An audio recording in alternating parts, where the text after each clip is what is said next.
Todas las actividades internas de nuestro organismo están coordinadas por las glándulas de nuestro sistema endocrino. Esta coordinación es necesaria cuando las diferentes partes de un sistema tienen que trabajar juntas para alcanzar un objetivo común. Cuando nos movemos, por ejemplo, tenemos que coordinar los movimientos independientes de brazos y piernas. Controlamos la contracción y relajación de muchos músculos de nuestro cuerpo. De esos muchos pequeños movimientos independientes nace una acción unificada que permite a nuestro cuerpo moverse eficazmente. La coordinación es un trabajo en equipo. Ahora dentro de nuestro organismo hay trillones de células. Sus actividades también deben ser coordinadas. Estas diminutas porciones de vida tienen que trabajar juntas para mantenernos vivos y sanos. Pero no tenemos control consciente sobre esta coordinación. Coordinar las actividades de las células de nuestro organismo es la función de nuestro sistema endocrino, un grupo de glándulas repartidas por nuestro cuerpo que realizan trabajos muy específicos. Una glándula endocrina es un grupo de células especializadas que producen sustancias químicas muy poderosas llamadas hormonas. Una glándula se compone generalmente de varios tipos de células. Cada una de estas produce una hormona diferente. Cuando las hormonas son liberadas o segregadas por una glándula, pasan directamente a nuestra corriente sanguínea. Las glándulas endocrinas no tienen conductos excretores como tienen otras glándulas, pero están bien provistas de vasos sanguíneos. Por no tener conductos, se las conoce como glándulas de secreción interna o endocrinas. Así, transportadas por la sangre, las hormonas de las diferentes glándulas entran en contacto con las células de nuestro organismo. Cada hormona tiene una estructura química muy específica que es muy importante para el trabajo que realizan. Le permite reaccionar solo a estímulos de ciertos grupos de células del organismo. Estas células son llamadas células objetivo. Cuando las hormonas alcanzan las células objetivo, estas se verán afectadas en sus funciones vitales de la misma forma específica. Algunas funciones pueden verse aceleradas, otras ralentizadas, pero todas ellas realizan juntas esos cambios en su actividad. Así es como las hormonas de las glándulas endocrinas coordinan las actividades internas básicas de nuestro organismo. Veamos algunos de los modos en que las hormonas controlan y regulan las actividades de nuestro cuerpo. Uno de los cambios más espectaculares en nuestro organismo es el crecimiento de nuestro cuerpo. Desde que somos microscópicos en tamaño y las células comienzan a diferenciarse, hasta que hemos alcanzado el máximo crecimiento, nuestro cuerpo ha incrementado su tamaño con miles de millones. Este cambio enorme de nuestro cuerpo se controla por una diminuta glándula situada en la base de nuestro encéfalo. Es la glándula pituitaria o hipófisis, de apenas 1 centímetro de diámetro, el tamaño de un guisante. El crecimiento es solo una de las muchas actividades controladas por la pituitaria. En realidad es una glándula rectora que controla las actividades de la mayoría de las otras glándulas de nuestro sistema endocrino. La pituitaria es en realidad 2 glándulas en una. Sus 2 partes o lóbulos son muy diferentes. Estos están compuestos por diferentes tipos de células que segregan distintos tipos de hormonas. La parte posterior de la glándula pituitaria, el lóbulo posterior, segrega al menos 2 clases de hormonas diferentes que sepamos. Estas hormonas en realidad no son fabricadas en la glándula, sino en células nerviosas de una parte cercana del encéfalo. Las hormonas se almacenan en el lóbulo posterior y son liberadas cuando son necesarias. Una de estas hormonas afecta al tejido muscular. En las mujeres provoca que los músculos del útero se contraigan durante el parto. La otra afecta al funcionamiento de los riñones, controlando la cantidad de agua que eliminan de nuestro organismo. Mientras las células del lóbulo posterior solo almacenan y segregan hormonas, las células del anterior o lóbulo frontal de la pituitaria las fabrica.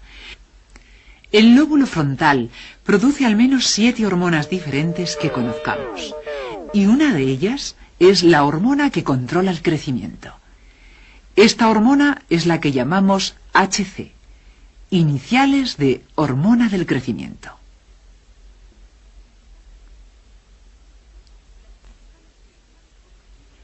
Las principales células, objetivo de la hormona del crecimiento, son las que forman los tejidos óseo y muscular.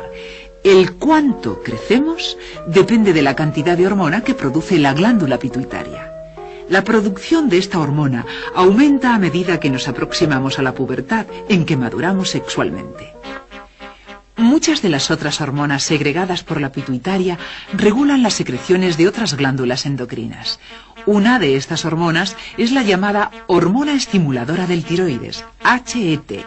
La glándula a la que esta hormona afecta es naturalmente la glándula tiroides, una de las diversas glándulas que regulan las funciones cotidianas de nuestras células. La glándula tiroides se encuentra en nuestro cuello, debajo de la laringe, la caja de nuestra voz. La tiroides es mucho más grande que la pituitaria. Al igual que la pituitaria, tiene dos lóbulos. Ambos rodean nuestra tráquea. La glándula tiroides segrega varios tipos de hormonas, pero la que se produce en mayor cantidad es la tiroxina. Todas las hormonas tiroides contienen el elemento yodo y tienen una estructura química similar. Cuando entran en nuestra sangre se combinan con ciertas proteínas y así, combinadas, alcanzan las células objetivo. Todas las células de nuestros tejidos son células objetivo para las hormonas tiroideas. La cantidad de hormonas tiroideas que alcanzan las células determina su metabolismo. Este es el ritmo al que las reacciones químicas tienen lugar en las células. Cuanta más tiroxina y otras hormonas tiroideas reciben, más activas se vuelven las células. Se dividen y forman moléculas más rápidamente. Se desprende más energía. Pero cuando la cantidad de hormonas tiroideas que llega a las células decrece, la actividad celular decrece también. La cantidad de hormonas segregadas por la tiroides es controlada por la glándula pituitaria mediante un sorprendente mecanismo de interacción. Cuando la cantidad de tiroxina en la sangre cae por debajo de un cierto nivel, una región especial de nuestro encéfalo libera sustancias químicas que incitan a la pituitaria a segregar más hormonas estimulantes de la tiroides. Cuando la tiroxina en la sangre aumenta en exceso, esa región especial de nuestro encéfalo reduce su producción de agentes químicos estimulantes de la pituitaria y la pituitaria, a su vez, reduce su producción de hormona estimulante del tiroides, HET. Al llegar menos HET a la glándula tiroides, esta reduce su producción de tiroxina. Este mecanismo de interacción controla el funcionamiento de todas las glándulas endocrinas, no solo el de la tiroides. Encerrados en la parte posterior de ella hay 4 diminutas agrupaciones de células, las glándulas endocrinas más pequeñas de nuestro organismo. Son las paratiroides. Estas glándulas vierten la hormona paratiroide, HPT, a nuestra corriente sanguínea. Esta hormona afecta a las funciones vitales de las células, regulando el metabolismo del calcio y el fósforo de nuestras células y su equilibrio químico en la sangre. La leche y los productos lácteos son importantes fuentes de calcio y fósforo. Estos minerales, como todos los nutrientes, penetran en nuestra sangre como parte del proceso digestivo. La actividad de las paratiroides es regulada por la cantidad de calcio de nuestra sangre, otro mecanismo de interacción. Cuando el nivel de calcio aumenta, la secreción de la hormona paratiroidea decrece. Si el nivel de calcio cae, las paratiroides son estimuladas a producir más de estas hormonas. Las paratiroides también controlan el depósito de calcio en nuestros huesos, al igual que su eliminación. Los astronautas, que pasan largos periodos de tiempo bajo condiciones de gravedad cero, pierden calcio de sus huesos como resultado de la acción de la paratiroides. Pero una vez que regresan a la Tierra, éstas devuelven gradualmente el contenido de calcio de sus huesos a un nivel de normalidad. Otra glándula implicada en la regulación de las funciones vitales de nuestras células forma parte del tejido que compone nuestro páncreas. El páncreas funciona normalmente como parte del aparato digestivo. Produce enzimas digestivas que fluyen a través de conductos hasta el intestino delgado y ayudan a digerir los alimentos. Pero dispersas entre las células del páncreas hay cerca de 1 millón de pequeñas agrupaciones celulares que son muy diferentes de las células pancreáticas usuales y forman la glándula llamada islotes de Langerhans, llamada así por el médico que investigó sus actividades. Como todas las glándulas del sistema endocrino, estos islotes vierten sus hormonas directamente a la sangre. No hacen uso de los conductos pancreáticos. Una de las hormonas segregadas por esta glándula es la insulina. La insulina regula la concentración de azúcar en la sangre y su utilización por las células. En nuestras células, el azúcar, glucosa, se descompone como parte de su metabolismo. Controlando el metabolismo de la glucosa, la insulina impide que el nivel de glucosa en la sangre se eleve demasiado. A más glucosa, más insulina se produce.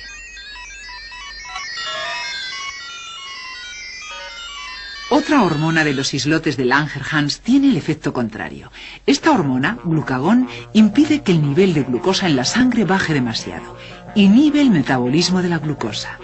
Trabajando unidas, estas dos hormonas, al igual que otras fabricadas por nuestro sistema endocrino, regulan las funciones vitales de nuestras células, ayudando a mantener una composición química constante de los fluidos que las bañan.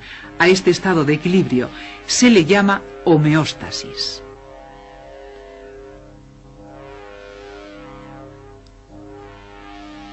La homeostasis es absolutamente necesaria para nuestra salud y nuestra vida, y se mantiene gracias a nuestro sistema endocrino, sean cuales sean nuestras actividades. Generalmente, por mucho que comamos, por mucho ejercicio que hagamos o por mucho estrés a que estemos sometidos, nuestro organismo mantiene este estado interno de equilibrio.